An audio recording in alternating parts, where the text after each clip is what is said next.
Okay, so it's been a busy week. Your chairman's been giving you his full backing this week. It must be nice to have the backing of the board. I think it's vitally important, that scenario. You know, we have committed ourselves to a 3-year plan. You know, we overhauled the squad of players from last year. We've taken a crippling injury list. So I think even without the injuries, we were always going to have a transitional period. Everybody getting to know each other. Add that injuries to it, it makes it much more difficult. Now, you know, we're starting to get a wee bit healthier. So, you know, some of the players are going to come back again. So, again, they don't know the other players because they haven't performed this season. So it's good in the one way, bad in the other way, because obviously getting them back is a big bonus. Fitting them in, you know, it's going to take a bit of time. But as I said, you know, the important thing for anybody to understand about this club is we have been this didn't happen overnight. So we've been in a burning Spitfire for a couple of seasons now. You know, we've got to just turn that around. And you know, it was a crazy game on Saturday. If you look at the performance in the first half to the second half, it shows you that inconsistency is the name of our game at this minute in time. And we've just got to keep working hard on the training ground until it turns. You said at the start of the season it was going to be a pretty bumpy road. Has it been as bumpy as you were expecting? Much more. In the end, I didn't expect the fitness problems. I was hoping that they would play themselves in together. You know, through the pre-season friendlies, we played a couple more friendlies than we would have done to try and get familiar with each other. To then have all that problems. I'm saying so. You know, consistency of performance has been probably the most frustrating thing for everybody at the football club. I can understand fans. I'm saying in the end, you know, I can see where they're coming from as far as football is concerned. A fan wants to win. When he doesn't want to win, he wants change. I understand all that. But again, you know, a new manager comes in, new regime comes in, financially, all of a sudden personnel changes in the squad again. That transition with people trying to learn their position. I think it's important that we stick together, get in the trenches and fight our way out of this. The amount of injuries you've had this season has been unprecedented as well. I mean, can you put your finger on just why are you getting so many? I've studied everything, you know.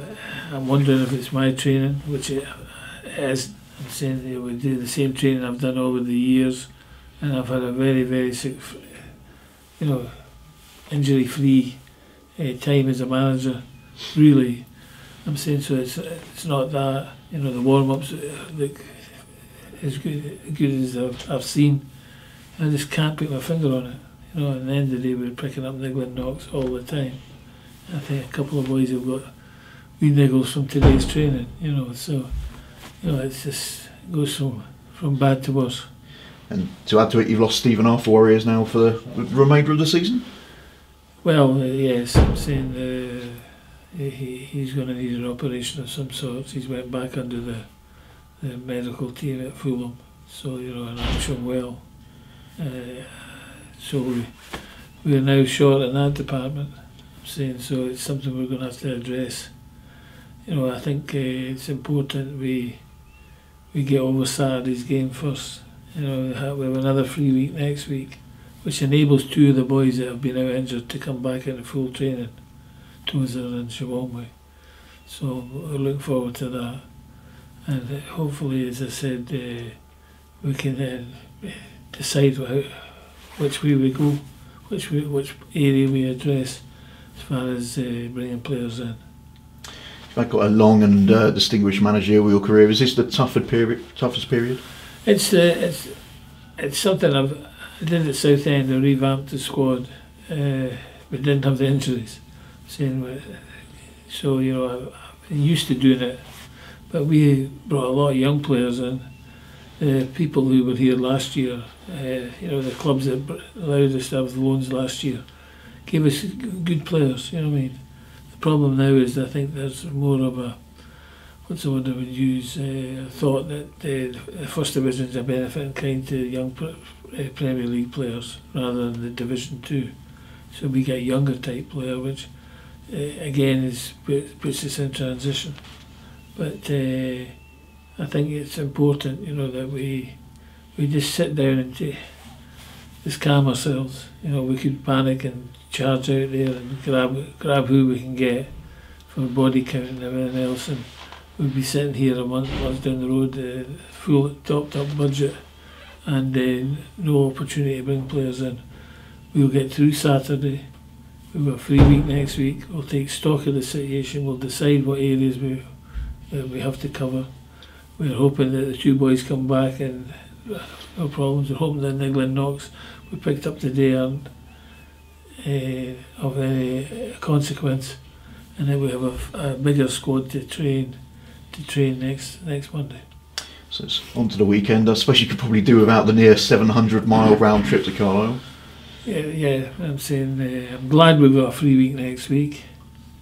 I was dreading in case, but obviously the 2 cup ties come thick and fast. So it's, and then 2 games that are against the teams in the area of the league. I'm straight after it.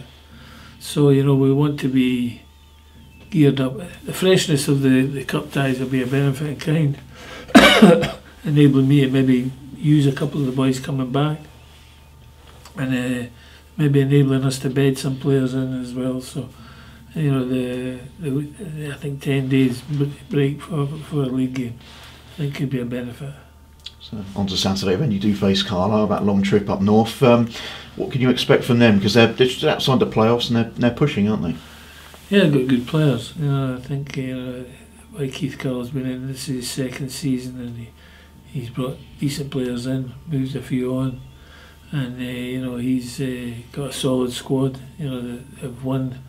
I think they scored a lot of goals, but I think also they can lose a lot of goals. So I think it's important we are appreciative of the standard we're going to play against. But I'd hope to think we could bring in our second half performance up to Carlisle. I mean, one of the things that has kind of been consistent throughout the season is the inconsistency of half performances. Again, if you could drag just certain halves from certain games, I mean, is that what you're aiming for? Well, I mean, at the start of the games better than we have. We finished a lot of games very, very strongly, and normally we lose the early goals, which is cost us dear. So I think we bucked the trend of losing late goals till obviously the Mansfield scenario, but it's vitally important that the players are appreciative of it. And there's been, sometimes people will say, "Oh, I lost the changing room and lost this and doing that." There's a lot of fight in this team. They want to play for this club. A lot of young boys, and they give everything they've got. Okay, sometimes we come up short. I'm saying, but the important thing is that we have never been out of sorts with any of the teams that we've played against. Yeah, a couple of them have beat us, and I put my hand up and say they were better than us. But there's been a lot of games that we've competed right through the 90 minutes, and I just hope that once we start to strengthen up again, and the players will get more experience of playing in this kind of league, I think we'll start pushing up the league. The way things are at the moment, obviously you say you're understanding that the fans are getting a bit restless. Is the fact that the next game is away, does that take a little bit of pressure off? No, a win's a win's a win. Everybody wants a win. That's what we're going up to Carlisle to attempt to do. I'm saying I'm very confident that the players will be appreciative. We've emphasised and shown, we've had a look at the bad, good and ugly of last week. So the players are pretty well geared up to being appreciative of what made us good and what made us bad. So hopefully they'll take on board the criticism and the accolades that we give them on Monday, and it's up to them now to feed that into their game. Any potential players coming in, replacements for Worry?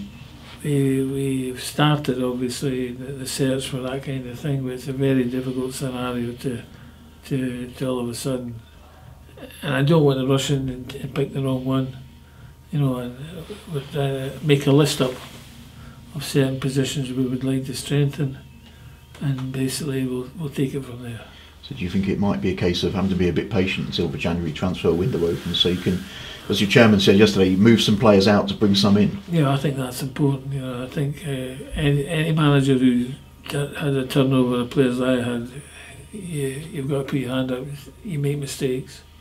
You're not going to have 19 top grade players. You know, even the great one, Sir Alec, has had at times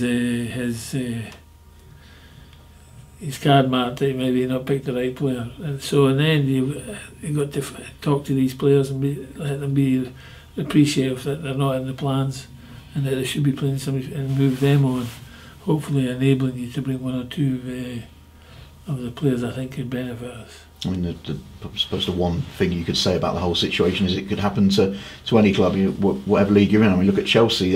It's crisis apparently, if you ask anybody, but they've got amazing players and you know, some of the best in the world, and yet, you know, down in League Two it's no different, I suppose. Well, you know, I take great stock from last weekend, because under difficult conditions, a crowd that were baying for blood before half time. No, and then they quite rightly booing at half time. But there wasn't so many boos at the end of the game. And I think that we've got a fan base who are appreciative of the standards that, you know, if they achieve a certain standard, they're appreciative of that. And I think we can, you know, it would be very easy for this team to cave in 3-1 to go into 4 or 5. But this lot rolled their sleeves up, battled. They got a wee bit of stick at half time, but at the end of the day I think that was a benefit in kind as well. We changed the system a wee bit, but you know, in the end I think they're hopefully buoyed from the performance, the second half performance. That's what I'm emphasising to them at this minute in time. We'll see. After this weekend you haven't got another league game for a couple of weeks. Is that a blessing in disguise? No, definitely. I'm saying in the end of the day we've got to recharge the batteries, because very few have played a lot of games. You know what I'm saying? That even the ones coming back from injury have been taxed, you know, because obviously their lack of match fitness has been a problem to them. So, you know, they've come through it at the right end as well. So yeah, I'm saying I think the freshness will enable us to perform, you know, some of the players to relax, and then hopefully bring the performances into the league games. Just finally from me, he's publicly backed you, but do you feel privately that you've got the complete backing of your chairman? Definitely. I'm saying, you know, him and I talk near enough every day. We have meetings near enough every week. I'm saying he's appreciative of the situation. He knows that it was going to be hard, whatever happened to us last season, and the personnel changes were made. We didn't expect the injuries, and that's been the key factor to it all.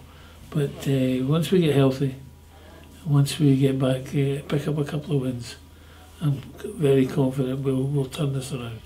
Thank you. So about being healthy, Paul, the two players that picked up knocks today, are they likely to miss the weekend, or are you not sure yet about them? I won't know until Friday. And you said about Omar and Bentosa back next week. Is there anyone for the weekend, or is it still with what you've got? What you have? I've got nobody for the weekend. Okay, that's it. Well, Fogden's back. Oh yeah. He missed the game, but he's back in training.